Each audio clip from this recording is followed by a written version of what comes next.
শরীফ ওসমান হাদি হত্যার প্রধান আসামি ফয়সাল সহ ভারতে গ্রেপ্তার দুজনকে বাংলাদেশে ফেরত আনার প্রক্রিয়া শুরু হয়েছে। আন্তঃবাহিনী জনসংযোগ পরিদপ্তর আইএসপিআর এ তথ্য জানিয়েছে। খুবই চাঞ্চল্যকর তথ্য এবং ইতিমধ্যে আপডেটটা আপনারা পেয়ে গেছেন যে এই হাদির যিনি হত্যাকাণ্ডের অভিযুক্ত আছেন শুটার ফয়সাল করিম এবং তার সহযোগী আরেকজন আলমগীর, এই দুজনকে গ্রেফতার করা হয়েছে। তবে এই ক্ষেত্রে সম্পূর্ণ ক্রেডিটটা যায় ভারতের পশ্চিমবঙ্গের পুলিশ বাহিনী আছেন তাদের উপর। বাংলাদেশে বিভিন্ন অস্বস্তির মাঝে একটি শুভ নিউজ হচ্ছে যে বাংলাদেশের আমাদের তরুণ প্রজন্মের আইডল আমাদের শরীফ ওসমান হাদি, তার হত্যাকারী ইন্ডিয়ায় গ্রেপ্তার হয়েছে। সেই ফয়সাল গ্রেপ্তার, আলহামদুলিল্লাহ পড়েন। আমাদের হাদি ভাইকে যে শেষ করে দিল সেই ফয়সাল গ্রেপ্তার। ইয়েস, শেষ পর্যন্ত আমাদের হাদির হত্যাকারীদেরকে ধরতে সক্ষম হয়েছে ভারত সরকার। বিশেষ করে পশ্চিমবঙ্গের সরকারকে অনেক ধন্যবাদ জানাচ্ছি। তারা তাদের যে এসটিএফ স্পেশাল টাস্ক ফোর্সের পক্ষ থেকে তাদের এই দুজনকে গ্রেপ্তার করেছে। আসসালামু আলাইকুম ওয়া রাহমাতুল্লাহি ওয়া বারাকাতুহু। দেশ ও দেশের বাহিরে দূর দূরান্ত থেকে যারা এই মুহূর্তে ভিডিওটি দেখছেন, ভিডিওটি প্লে করেছেন, তাদেরকে অনুরোধ করব দয়া করে পুরো ভিডিও সম্পূর্ণ ধৈর্য সহকারে দেখবেন। খুবই গুরুত্বপূর্ণ এবং অত্যন্ত ইম্পর্টেন্ট ভিডিও নিয়ে উপস্থিত হয়েছি আপনাদের মাঝে। প্রিয় বন্ধুগণ, দর্শক শ্রোতা মণ্ডলী, সম্মানিত বন্ধুগণ, দর্শক শ্রোতা মণ্ডলী, আপনারা ইতিমধ্যে হয়তো জেনে গেছেন যে ভারতে হাদি হত্যার প্রধান আসামি ফয়সালকে গ্রেপ্তার করেছে ভারতীয় পুলিশ এবং ইতিমধ্যে কিন্তু ফয়সাল এবং আলমগীরকে বাংলাদেশে হস্তান্তরের প্রক্রিয়া শুরু হয়ে গেছে। ইনকিলাব মঞ্চের আহ্বায়ক শরীফ ওসমান হাদি হত্যাকাণ্ডের প্রধান আসামি ফয়সাল করিম মাসুদ ও তার সহযোগী আলমগীর হোসেনকে বাংলাদেশে হস্তান্তরের প্রক্রিয়া শুরু হয়েছে বলে জানিয়েছে আন্তঃবাহিনী জনসংযোগ পরিদপ্তর আইএসপিআর। রাতে এক বিজ্ঞপ্তিতে এ তথ্য জানানো হয়। গ্রেপ্তার হওয়া দুই আসামিকে বাংলাদেশে হস্তান্তরের প্রক্রিয়া শুরু হয়েছে জানিয়ে বিজ্ঞপ্তিতে বলা হয়, বিশ্বস্ত সূত্রে জানা যায় বাংলাদেশের প্রতিরক্ষা গোয়েন্দাদের সুস্পষ্ট তথ্যের ভিত্তিতে ইনকিলাব মঞ্চের আহ্বায়ক শরীফ ওসমান হাদি এই হত্যার প্রধান আসামি ও মূল শুটার ফয়সাল করিম মাসুদ ওরফে রাহুল অবশেষে ভারতে গ্রেপ্তার হয়েছেন। ভারতের সংবাদ সংস্থা এএনআই এবং পশ্চিমবঙ্গের গণমাধ্যম এই সময় এই চাঞ্চল্যকর তথ্য নিশ্চিত করেছে। ফয়সালের সঙ্গে এই হত্যাকাণ্ডে অপর এক অভিযুক্ত তার সহযোগী আলমগীর হোসেনকেও গ্রেপ্তার করেছে পশ্চিমবঙ্গের পুলিশের স্পেশাল টাস্ক ফোর্স এসটিএফ। এতে বলা হয়েছে, গত 12ই ডিসেম্বর ঢাকায় চাঞ্চল্যকর এই হত্যাকাণ্ডের পর তারা অর্থাৎ ফয়সাল ও আলমগীর সীমান্ত অতিক্রম করে ভারতে পালিয়ে আত্মগোপন করেছিলেন। পশ্চিমবঙ্গ পুলিশ এই গ্রেপ্তার একটি বড় সাফল্য হিসেবে বর্ণনা করেছে, কারণ হাদি হত্যার পর বাংলাদেশে ব্যাপক অস্থিরতা তৈরি হয়েছিল। আইএসপিআর-এর বিজ্ঞপ্তিতে বলা হয়, বিভিন্ন সূত্রে জানা যায় সম্প্রতি ডিজিএফআই এর নবনিযুক্ত মহাপরিচালক ভারত সফর করেন। তিনি এ সময় ভারতীয় কর্তৃপক্ষকে হাদি হত্যার মামলার আসামিসহ সব সন্ত্রাসীদের আটক করে বাংলাদেশের ফেরত পাঠানোর জন্য চাপ দিয়েছেন। সেই প্রেক্ষাপটে ভারতীয় কর্তৃপক্ষ সুস্পষ্ট গোয়েন্দা তথ্যের ভিত্তিতে ওই খুনিদের দুই আসামিকে গ্রেপ্তার করতে সক্ষম হয়। এছাড়া বাংলাদেশের আহ্বানের পরিপ্রেক্ষিতে ভারতে বসে বাংলাদেশ বিরোধী প্রচারণাকারীদের বিরুদ্ধেও সাঁড়াশি অভিযান চালাবে বলে ভারত কর্তৃপক্ষ নিশ্চয়তা দিয়েছে। চলুন কথা না বাড়িয়ে আমরা দেখে আসি যে কবে, কখন, কোন সময় বাংলাদেশে হস্তান্তর করবে ভারত এই ফয়সালকে। আমরা চাই তাকে দেশে ফিরিয়ে এনে কঠোরতম সর্বোচ্চ শাস্তি প্রদান করা হোক। চলুন আমরা কয়েকটা প্রতিবেদন বিশ্লেষণ দেখে আসি, তারপরে কথা বলি। ইয়েস, শেষ পর্যন্ত আমাদের হাদির হত্যাকারীদেরকে ধরতে সক্ষম হয়েছে ভারত সরকার। বিশেষ করে পশ্চিমবঙ্গের সরকারকে অনেক ধন্যবাদ জানাচ্ছি। তারা তাদের যে এসটিএফ স্পেশাল টাস্ক ফোর্সের পক্ষ থেকে তাদের এই দুজনকে গ্রেপ্তার করেছে। বনগাঁ সীমান্ত এলাকাতে তারা ছিল এবং খুব বেশি ভয়ঙ্কর বিষয় কি জানেন, যতটুকু জানলাম যে তারা বাংলাদেশেও ঢুকবার চেষ্টা করছিল, কারণ তারা বিভ্রান্ত করছিল ভারতীয় সরকার, ভারতীয় পুলিশকে, পশ্চিমবঙ্গ পুলিশকে এবং বাংলাদেশকে তো সম্পূর্ণভাবে বিভ্রান্ত করে তারা বাংলাদেশ থেকে চলেই গেছে। ভয়ঙ্কর পরিকল্পনা করে বাংলাদেশকে নাড়িয়ে দিয়েছিল এই দুই হত্যাকারী। এদেরকে ধরেছে শেষ পর্যন্ত। আমি আপনাদের কাছে কিছু কথা বলতে চাই, আপনারা অবশ্যই মনোযোগ দিয়ে শুনে এবং এই ভিডিওটি অবশ্যই আপনারা শেয়ার করে এই বিষয়টি আপনারা সবাইকে জানান দিন। এবং সরকার, বর্তমান তারেক রহমান সরকারকে এটি আমি মনে করি যে তাদের এই সরকারের প্রথম চ্যালেঞ্জ, এই চ্যালেঞ্জে তারা পাশ করতেই হবে, তাদের আর কোনো ধরনের বিকল্প নাই। বিভ্রান্ত হবেন না, কারণ ইতিমধ্যে অনেকে বলার চেষ্টা করেছেন যে না আসলে এটি সত্য না। ভাই, এরকম বিভ্রান্ত আমাদেরকে অনেকেই করেছিল যখন এই আন্দোলন শুরু হয়েছিল, তখনও বিভ্রান্ত করেছে যে আন্দোলন আসলে আন্দোলন না, এটি বিভ্রান্ত করার আন্দোলন। শেষ পর্যন্ত ঠিকই আন্দোলনে আমরা জয়ী হয়েছি, কারো কথায় বিভ্রান্ত হবে না। আমি নিজে এতক্ষণ পশ্চিমবঙ্গ কমপক্ষে আধা ঘন্টা সবগুলি পশ্চিমবঙ্গের এবং ভারতীয় গণমাধ্যম থেকে পশ্চিমবঙ্গে যোগাযোগও করেছি, নিশ্চিত হয়েছি যে তাদেরকে গ্রেপ্তার করা হয়েছে। এই মুহূর্তে তারা হাজতখানায় রয়েছে, পুলিশের কাছে রয়েছে। একটা জিনিস মনে রাখতে হবে, এরকম ধরনের দাগি আসামিদেরকে যে কোনো সময় মিডিয়ার সামনে প্রডিউস করার বিষয়টা অন্ততপক্ষে ভারতে এটা প্র্যাকটিস নাই, কারণ এখানে অনেক কিছু তাদের নিজেদেরও কিন্তু আগে তাদের সরকার বা তাদের গোয়েন্দাদের পক্ষ, তাদের যে টাস্কফোর্সের পক্ষ থেকে আগে জিজ্ঞাসাবাদ করে দেখবে যে ভারতের জন্য তারা কতটা হুমকি স্বরূপ ছিল, পশ্চিমবঙ্গের জন্য কতটা হুমকি স্বরূপ ছিল।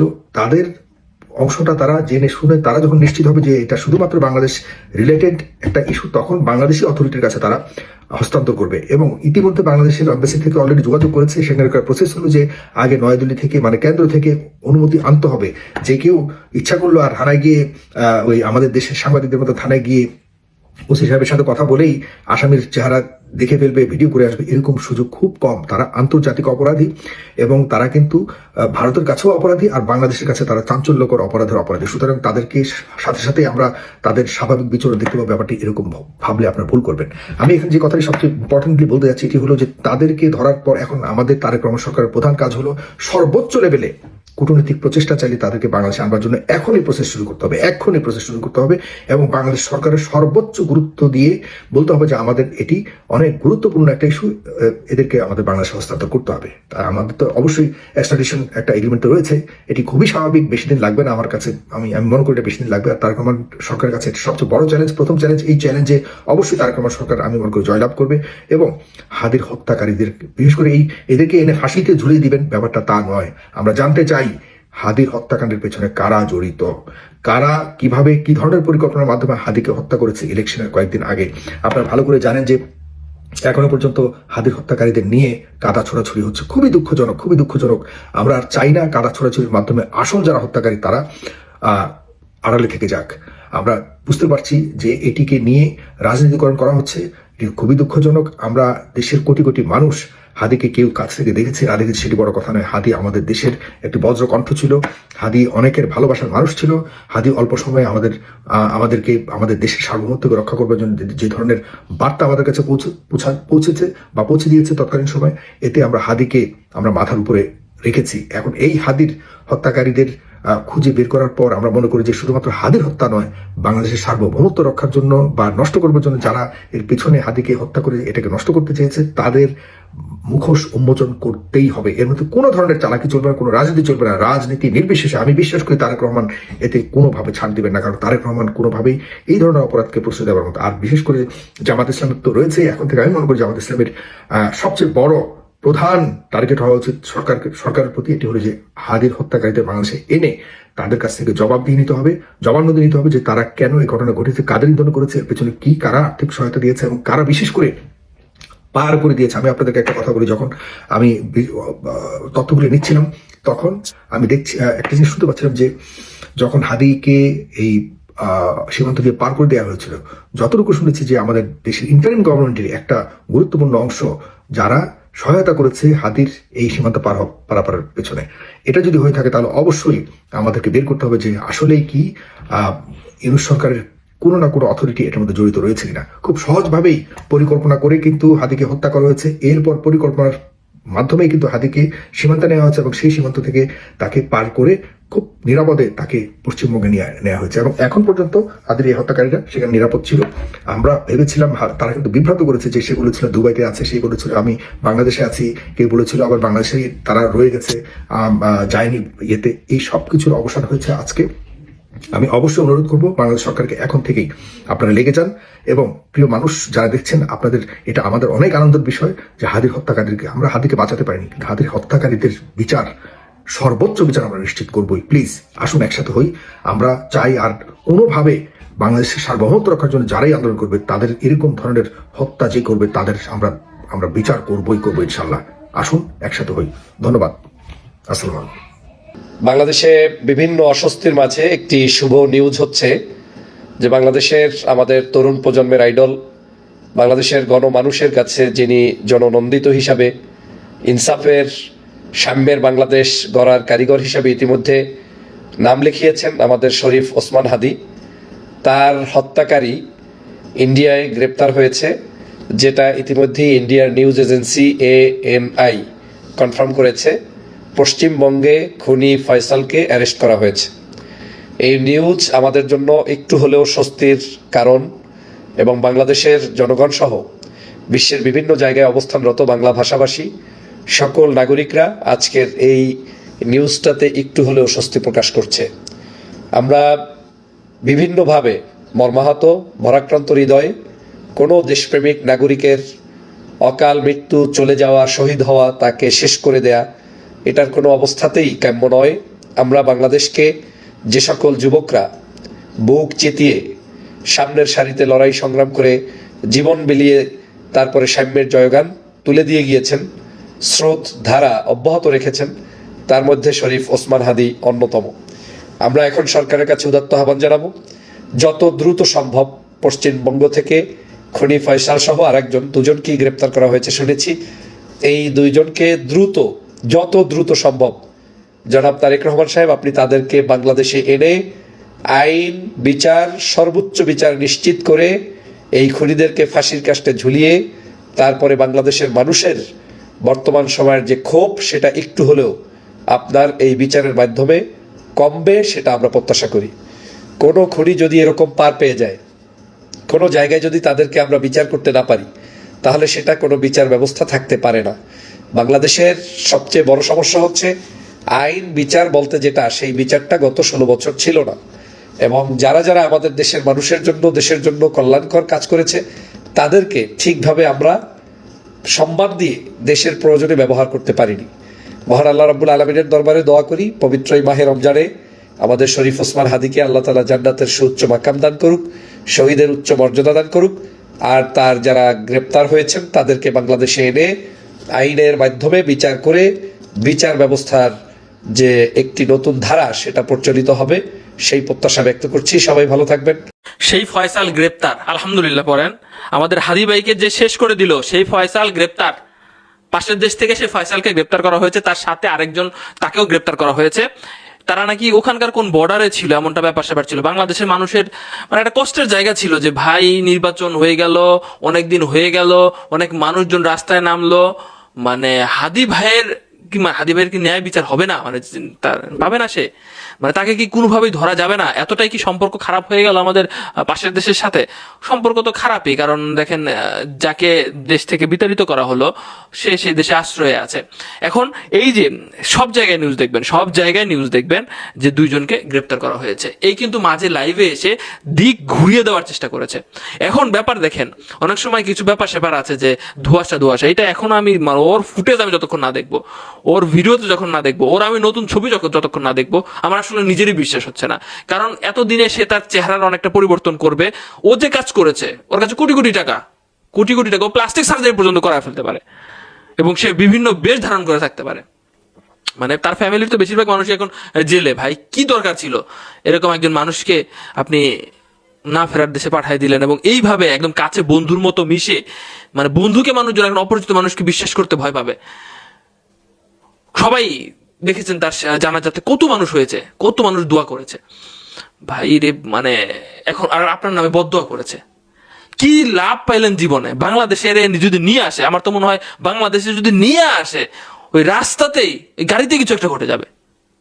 বাংলাদেশে যদি নিয়ে আসে গাড়িতেই কিছু হয়ে যাবে, এবং ওর মনে হয় যেদিন বাংলাদেশে নিয়ে আসবে সেদিনই সর্বোচ্চ সাথে কার্যকর করতে হবে, নাহলে পুরো বাংলাদেশ গরম হয়ে যাবে। মানে কারাতে ভাই দেখেছেন বাংলাদেশের টেলিভিশনের অ্যাডে সে অভিনয় করেছে, তার হাত কত বড় লম্বা, অবস্থা খুবই বেগতিক। তো যাই হোক, আলহামদুলিল্লাহ গ্রেপ্তার হয়েছে, ভালো লাগলো। এখন আমি তার চেহারাটা দেখতে চাই, সত্যিকার কথা মন থেকে বলতে চাই, তার চেহারাটা দেখতে চাই। আপনারা কি বলতে চান কমেন্ট বক্সে লিখেন যে তার আসলে কি সাজা হওয়া দরকার, কি সাজা হলে, মানে বাংলাদেশে এরকম ঘটনা আসলে আমরা দেখিনি বললেই চলে। আমার বয়সে তো আমি এরকম দেখি নাই। মানে ইনকিলাব মঞ্চের আহ্বায়ক শরীফ ওসমান হাদি হত্যার প্রধান আসামি ফয়সাল সহ ভারতে গ্রেপ্তার দুজনকে বাংলাদেশে ফেরত আনার প্রক্রিয়া শুরু হয়েছে। আন্তঃবাহিনী জনসংযোগ পরিদপ্তর ISPR এ তথ্য জানিয়েছে। আইএসপিআর জানায়, বাংলাদেশের প্রতিরক্ষা গোয়েন্দা মহাপরিদপ্তরের তথ্যের ভিত্তিতে ইনকিলাব মঞ্চের আহ্বায়ক হাদি হত্যা মামলার দুই প্রধান আসামি রাহুল ওরফে ফয়সাল করিম মাসুদ ও আলমগীর হোসেনকে পশ্চিমবঙ্গের বনগাঁও এলাকা থেকে গ্রেপ্তার করা হয়েছে। সংশ্লিষ্ট সূত্র বলেছে, ডিজিএফআই এর মহাপরিচালক মেজর জেনারেল মোহাম্মদ কায়সার রশিদ চৌধুরী সম্প্রতি ভারত সফর করেন। তার অনুরোধের পরিপ্রেক্ষিতেই বাংলাদেশ থেকে পালিয়ে ভারতে যাওয়া সন্ত্রাসীদের বিরুদ্ধে দেশটি কঠোর হয়। জানা গেছে, হাদি হত্যায় জড়িত ফয়সাল ও আলমগীর মেঘালয় সীমান্ত দিয়ে ভারতে অনুপ্রবেশ করেছিলেন। এরপর তারা বিভিন্ন জায়গায় অবস্থান করেন। সুযোগ বুঝে বাংলাদেশে ফিরতে পশ্চিমবঙ্গের বনগাঁও সীমান্ত এলাকায় আশ্রয় নেওয়ার চেষ্টা করেছিলেন। গতকাল শনিবার দিবাগত মধ্যরাতে গ্রেপ্তারের পর আজ রোববার ফয়সাল ও আলমগীরকে পশ্চিমবঙ্গের বিধাননগর আদালতে হাজির করে জিজ্ঞাসাবাদের জন্য তাদের 14 দিনের হেফাজতে নিয়েছে পুলিশ। ভারতে আইন প্রক্রিয়া শেষে ফয়সাল ও আলমগীরকে দ্রুত বাংলাদেশে ফেরানোর প্রক্রিয়া চলছে বলে জানিয়েছে সংশ্লিষ্ট সূত্র। ওসমান হাদি গত বছরের 12 ডিসেম্বর রাজধানীর বিজয়নগর এলাকায় রিকশায় যাচ্ছিলেন। তখন বাইকে আসা দুর্বৃত্তরা তাকে লক্ষ্য করে গুলি চালায়। মাথায় গুলিবিদ্ধ হয়ে তাকে প্রথমে ঢাকা মেডিকেল কলেজ হাসপাতালে ভর্তি করা হয়। পরে উন্নত চিকিৎসার জন্য সিঙ্গাপুরে পাঠানো হলেও 18 ডিসেম্বর তিনি মারা যান। এরপরই বাংলাদেশ জুড়ে নতুন অশান্তি শুরু হয়। হাদির স্মৃতির উদ্দেশ্যে রাষ্ট্রীয় শোক ঘোষণা করেছিল ঢাকা। এমনকি তাকে সরকারি উদ্যোগে চিকিৎসার জন্য নিয়ে যাওয়া হয়েছিল সিঙ্গাপুরেও। এই গ্রেপ্তারি বড় সাফল্য বলে মনে করছে পশ্চিমবঙ্গ রাজ্য পুলিশের স্পেশাল টাস্ক ফোর্স। অভিযুক্তদের বিরুদ্ধে নির্দিষ্ট ধারায় মামলা দায়ের করা হয়েছে। রোববার তাদের স্থানীয় আদালতে তোলা হলে তাদের পুলিশ রিমান্ডে পাঠানো হয়। নিজেদের হেফাজতে নিয়ে ওই দুই অভিযুক্ত ব্যক্তিকে আরো জিজ্ঞাসাবাদ করতে চায় এসটিএফ এর তদন্তকারী কর্মকর্তারা। এসটিএফ বলছে, দুই বাংলাদেশি তাদের দেশে চাঁদাবাজি, হত্যাসহ গুরুতর অপরাধ করে ভারতে অনুপ্রবেশ করেছে বলে গোপন ও বিশ্বাসযোগ্য তথ্য ছিল। তারা সুযোগ পেলে বাংলাদেশে ফিরে যাওয়ার উদ্দেশ্যে বনগাঁও সীমান্ত এলাকায় আশ্রয় নেওয়ার চেষ্টা করছিল। এই তথ্যের ভিত্তিতে শনিবার গভীর রাতে বনগাঁও এলাকায় অভিযান চালিয়ে তাদের গ্রেপ্তার করা হয়। এর আগে ঘটনার সঙ্গে সম্পৃক্ততার অভিযোগে ফয়সাল করিম মাসুদ, তার প্রতিষ্ঠান অ্যাপেল সফট আইটি লিমিটেড এবং পরিবারের সদস্যদের ব্যাংক হিসাব জব্দ করা হয়। সংশ্লিষ্ট কর্মকর্তারা জানান, হামলার পেছনে কোনো আর্থিক যোগসাজশ ছিল কিনা তা খতিয়ে দেখা এবং অর্থ হস্তান্তর বা গোপন করার সম্ভাবনা ঠেকাতে এই সিদ্ধান্ত নেওয়া হয়। হাদি হত্যা মামলায় ইনকিলাব মঞ্চের সদস্য সচিব আব্দুল্লাহ আল জাবের থানায় মামলা করেন। হাদি হত্যা মামলার প্রধান আসামি ফয়সাল করিম মাসুদ ও তার স্বার্থ সংশ্লিষ্ট ব্যক্তিদের ব্যাংক হিসাবে 127 কোটি টাকার বেশি অস্বাভাবিক লেনদেনের তথ্য পাওয়া যায়। 23 ডিসেম্বর আদালত ব্যাংক হিসাব অবরুদ্ধের আদেশ দেন। সেই দিনই ফয়সালের দেশ ত্যাগে নিষেধাজ্ঞা দেন আদালত। প্রাথমিকভাবে পাওয়া এই তথ্যের ভিত্তিতে ফয়সাল করিমের বিরুদ্ধে অর্থ পাচার সংক্রান্ত পৃথক অনুসন্ধান কার্যক্রম শুরু করে সিআইডি। ভাইয়া, আসলে এত রাতে ফোন দিলাম একটু বিরক্ত করার জন্য, যদি কিছু মনে না করেন বলতে চাচ্ছিলাম। জি জি জি, এটা আমরা ভেরিফাই করছি থ্রু আমাদের ফরেন মিনিস্ট্রি, ওদের হাই কমিশনের মাধ্যমে। যাতে আমরা তো একদম খুব কংক্রিট না হয়তো বলতে পারি না, বাট এরকম হলে আমরা তো যে এক্সট্রাডিশন যে চুক্তি আছে, বন্দি বিনিময় চুক্তি, এটা আছে যে পরবর্তী লিগ্যাল স্টেজ গুলো থ্রু ফরেন মিনিস্ট্রি আমরা নেবে। তাহলে যে মিডিয়াতে যে চলছে আপনার সিআইডির বরাত দিয়ে, তাহলে কি সেটা কি ভুল কিনা? না, এটা আমরা শুনেছি, আমরা তো দেখেছি, নিউজে সবাই দেখেছে, তাই না? আমরা ফরেন মিনিস্ট্রির মাধ্যমে আমরা যোগাযোগ করছি, ভেরিফাই করছি জিনিসটা। ভাইয়া, আমাকে তো শুধু এইটুকু বললেই হবে, সেটা আমরা জানি ভাইয়া, মানে বন্দি বিনিময়ের বিষয়টাও আমরা জানি। শুধু আমাদেরকে এইটুকু বলেন যে অ্যারেস্টের বিষয়ে আপনারা কিছু জানতে পেরেছেন কিনা। আমরা এটাই ভেরিফাই করছি ফরেন মিনিস্ট্রির মাধ্যমে। আমরা ওদের হাই কমিশন যে আছে সেখানে আমরা কমিউনিকেট করছি আর কি। ঠিক আছে, একদম কনফার্ম কংক্রিট না হলে তো আমাদের বলাটা ঠিক না। তাহলে কি আমরা বলতে পারি যে এখনো অ্যারেস্ট হয় নাই, এরকম বলবো? না, তা বলবেন কেন? আচ্ছা, আমরা ভেরিফাই করছি এই খবরটা, আমরা ওদের ইয়াতে আসছি, মিডিয়াতে আমরা ভেরিফাই করছি। জি আচ্ছা। আর আমরা কালকেই হয়তো আমরা এক্সটেনশন চুক্তি যা যা স্টেজ গুলো এটা নেবো। জি আচ্ছা, আমরা প্রপারছেন আমরা করবো আর কি। ঠিক আছে, ব্যবস্থা নেওয়ার চেষ্টা করবো। জি থ্যাংক ইউ। জি, আসসালামু আলাইকুম ভাইয়া। এই দুজনকে তো বাংলাদেশে ফেরত পাঠানোর প্রক্রিয়া শুরু হয়েছে, যেটি আমরা দর্শকদেরকেও বলছিলাম। কয়দিন লাগতে পারে পুরো প্রক্রিয়া শেষ হতে, মানে বাংলাদেশে তাদেরকে ফেরত নিয়ে আসা পর্যন্ত কয়দিন লাগতে পারে? দেখুন, এই বিচার প্রক্রিয়ার মূলত ভারতে এদের কি ধরনের অপরাধে অভিযুক্ত করা হচ্ছে সেটা কিন্তু মূল প্রশ্ন হয়ে দাঁড়াচ্ছে। ভারতে কিন্তু এখনো পর্যন্ত যেটা বলা হচ্ছে 14 ফরেনার্স অ্যাক্টে তাদের অভিযুক্ত করা হয়েছে। সেক্ষেত্রে যদি 14 ফরেনার্স অ্যাক্টের বিচার দেখা যায়, সেক্ষেত্রে এটা কিন্তু 2 থেকে 3 মাসের মধ্যে সাথে সাজা ঘোষণা করে দেওয়ার একটা সম্ভাবনা থাকে। এবং যদি সাজা ঘোষণা করে দেওয়া হয়, সেক্ষেত্রে একটা জিনিস পরিষ্কার, যে সাজা অর্থাৎ যদি আপনি 2 দেশের বন্দি প্রত্যার্পণ চুক্তি দেখেন, সেক্ষেত্রে সাজা ঘোষণা যদি একবার হয়ে যায়, অর্থাৎ সাজা ঘোষণা হয়ে গেলে সেক্ষেত্রে সময় থাকে মাত্র কয়েকটা দিন। অর্থাৎ সাজা ঘোষণার পরপরই বাংলাদেশ এই বন্দিকে নিজের দেশে ফেরত দিয়ে যাওয়ার জন্য দাবি জানাতে পারে। অর্থাৎ তাদের যে দাবি প্রত্যেক সেই দাবি তারা তুলতে পারে ভারতীয় কোর্টে, এবং ভারত কোর্ট সেটা যদি মনে করে যে ভারতীয় সাজার যে মেয়াদ সেই মেয়াদ বাংলাদেশে কাটিয়ে দেওয়া সম্ভব, সেক্ষেত্রে ভারত অনায়াসে সেই বন্দীকে বাংলাদেশে ফেরত করাতে পারে। এবং এটাই কিন্তু একটা জায়গা যে মাত্র 2 মাসের মধ্যেই কিন্তু এই সাজার মেয়াদ শেষ হতে পারে। যদি ফাস্ট ট্র্যাক আদালতে বাংলাদেশ বিচারের দাবি জানায়, সেক্ষেত্রে তো আরো সংক্ষিপ্ত সময় 15 দিন থেকে 1 মাসের মধ্যে এই সাজার মেয়াদ দাবি অর্থাৎ ঘোষণা হয়ে যেতে পারে। এবং সাজার মেয়াদ ঘোষণা হয়ে গেলে বাংলাদেশ যে কোনো মুহূর্তে যে কোনো সময় এই ফয়সাল বা আলমগীরকে বাংলাদেশে ফেরত নিয়ে যাওয়ার জন্য তারা যে বন্দীপুত্রপণ চুক্তির যে আবেদন, সেই আবেদন তারা করতে পারে। তবে এখনো পর্যন্ত এই মুহূর্তে যেই সময় কথা বলছি, এই সময় পর্যন্ত বাংলাদেশ পুলিশের কাছে বা বাংলাদেশ পুলিশের সাথে ভারতের তরফ থেকে, এসটিএফ এর তরফে, ভারতের স্বরাষ্ট্র মন্ত্রণালয়ের তরফ থেকে, পশ্চিমবঙ্গ স্বরাষ্ট্র মন্ত্রণালয়ের তরফ থেকে যোগাযোগ করা হয়নি। সরাসরি বাংলাদেশ পুলিশ দূতাবাসের মাধ্যমে বারবার জানতে চাওয়ার চেষ্টা চলছে যে তাদের কাছে কি ধরনের তথ্য প্রমাণ রয়েছে বা তারা কি ধরনের অভিযোগ এই দুজনের বিরুদ্ধে এখনো পর্যন্ত এনেছে, সেটা বাংলাদেশ পুলিশ জানার চেষ্টা করছে। কিন্তু বাংলাদেশ পুলিশের কাছে আমি যতদূর শুনেছি, শেষ মুহূর্তে যতদূর খবর, তাদের কাছে কোনো ক্ল্যারিটি নেই বিষয়টি সম্পর্কে। একেবারে এসটিএফ এর সম্পর্কে পশ্চিমবঙ্গ রাজ্য সরকারের স্বরাষ্ট্র মন্ত্রণালয়ের সূত্রে বাংলাদেশ পুলিশকে, বাংলাদেশ দূতাবাসকে জানানো হয়েছে যে হ্যাঁ এরকম একটা ঘটনা ঘটেছে, কিন্তু যখন তথ্য প্রমাণ তারা যখন চেয়ে পাঠিয়েছে, তথ্য প্রমাণ দিতে অস্বীকার করা হয়েছে, তথ্য প্রমাণ দেওয়া হয়নি এখনো পর্যন্ত। এই খবর আগামীকাল হয়তো বাংলাদেশ সরকারের তরফ থেকে যদি সরাসরি যোগাযোগ করা হয়, সেক্ষেত্রে হয়তো আপডেট কিছুটা আসতে পারে, হয়তো অনেক কিছু নতুন নতুন তথ্য সেখানে সামনে আসতে পারে। হয়তো কিছু সমস্যা হচ্ছে, পিছনে বুঝতেই পারছেন না, বড় সেলিব্রেশন চলছে, কিন্তু এইটা কিন্তু এখন পর্যন্ত মূল তথ্য যে বাংলাদেশ দূতাবাস বাংলাদেশ পুলিশকে কি কি অভিযোগ তার বিরুদ্ধে আনা হয়েছে সেটা জানাতে পারেনি। ফলে বাংলাদেশ পুলিশের তরফ থেকে যেটা মনে করা হয়েছিল সন্ধ্যার দিক থেকে একটা প্রেস মিটিং আসতে পারে বা গভীর রাতে একটা প্রেস মিটিং আসতে পারে, সেই প্রেস মিটিং কিন্তু এখনো পর্যন্ত পাওয়া যায়নি। এই প্রেস মিটিং হতে পেতে পেতে আগামীকাল দুপুর বা আগামীকাল বিকেল অবধি হতে পারে যদি দূতাবাস এই ব্যাপারটা নিশ্চিত করে। আজকে রবিবার ছিল, কোর্ট বন্ধ ছিল, শুধুমাত্র পুলিশ কোর্ট খোলা ছিল এবং সেই পুলিশ কোর্টের হিসাবে, পুলিশ কোর্টে আসামিদের খোলা হিসাবে যেটুখানি তথ্য পাওয়া গেছে সেটুখানি তথ্য সামনে এসেছে। এসটিএফ তাদের হোয়াটসঅ্যাপ গ্রুপের মাধ্যমে যেটুখানি তথ্য দিয়েছে, এসটিএফ কিন্তু সরাসরি প্রকাশ্যে সব ধরনের তথ্য দিয়ে এখন সহযোগিতা করেনি। অনেকেই বলছে যে এরা কিন্তু আগে থেকে হেফাজতে ছিলেন এবং এই গোটা প্রক্রিয়াটা জাস্ট নির্বাচন, বাংলাদেশের নির্বাচনটা কাটিয়ে তারা কিন্তু সামনে নিয়ে এসেছে, কারণ নির্বাচনের আগে তাদের সামনে আনতে একটু ডিপ্লোম্যাটিক্যালি সমস্যা হতে পারতো। সেক্ষেত্রে সব ধরনের বিচার বিভাগের যে পরিস্থিতি সেটা কিন্তু খতিয়ে দেখার একটা প্রক্রিয়া চলছে।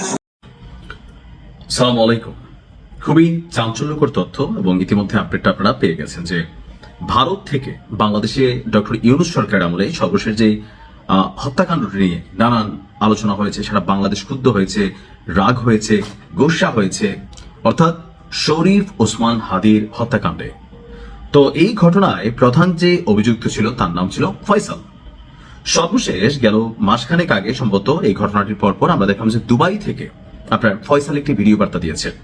এমনকি ভিডিওতে সে দাবি করেছিল যে সে আসলে দুবাইয়ে আছে আর কিভাবে সে এসেছে এই সম্পর্কে কিছু বক্তব্য দিয়েছিল আর বলছিল যে ভাই এই ঘটনার মূল মাস্টারমাইন্ড আমি না, বা আমি ঘটনা ঘটাইনি, এটা সরকারি খাতা থেকে খরচ করা হয়েছে হাদিরে। তো যাই হোক, এই হাদির যিনি হত্যাকাণ্ডের অভিযুক্ত আছেন শুটার ফয়সাল করিম এবং তার সহযোগী আরেকজন আলমগীর, এই দুজনকে গ্রেফতার করা হয়েছে। তবে এই ক্ষেত্রে সম্পূর্ণ ক্রেডিটটা যায় ভারতের পশ্চিমবঙ্গের যে পুলিশ বাহিনী আছেন তাদের উপর। গতকালকে পশ্চিমবঙ্গ পুলিশের স্পেশাল টাস্ক ফোর্স এক বিবৃতিতে এই তথ্য জানিয়েছে। বলা হচ্ছে যে গোপন সূত্রে এসটিএফ খবর পায় বাংলাদেশের চাঁদাবাজি, খুন সহ একাধিক গুরুতর অপরাধ করার পর 2 জন বাংলাদেশি নাগরিক আপনার দেশ থেকে পালিয়ে অবৈধভাবে ভারতে অনুপ্রবেশ করেছে। বর্তমানে বনগাঁ সীমান্ত এলাকায় আশ্রয় নেওয়ার চেষ্টা করছে। তারা সুযোগ পেলে পুনরায় বাংলাদেশে ফিরে যেতে পারে বলেও তথ্য ছিল।